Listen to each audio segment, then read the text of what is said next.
ছুটি শেষ, ফেরার পালা। বিদায় বেলাটা অনেক কষ্টের। যাই হোক, সবাইকে বিদায় দিয়ে আমরা গাড়িতে উঠে পড়ছি। মানে কুষ্টিয়া থেকে একবারে গাড়ি খুলনা পর্যন্ত আমাদের।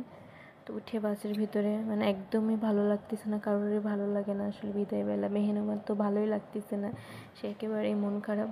তার খাবার টাবারে ব্যাগে ভর্তি, তারপরও তার মনের কোনো মানে খুশি নেই যে বাসায় আসতেছে। সবাইকে ছেড়ে আসতে অনেক কষ্ট হয়। তো আমারও অনেক কষ্ট হচ্ছিলো। তো যাই হোক, আমি ওর দেখতেছিলাম, মন ভরা হয়ে জানলার সাইডে বসে ললিপপ খাচ্ছিল। আর কি, তো আমাদের এই যে কুষ্টিয়া ইসলামী বিশ্ববিদ্যালয় পার হয়ে গেলাম, কুষ্টিয়া শেষ। এই আর কি, বিদায় তো দিতেই হবে, ঈদের ছুটি শেষ। মাঝ রাস্তা অনেক গরম, তো একটা ফ্রুটিকা মানে নিলাম আর কি, ঠান্ডা, মানে গলা শুকিয়ে গেছে।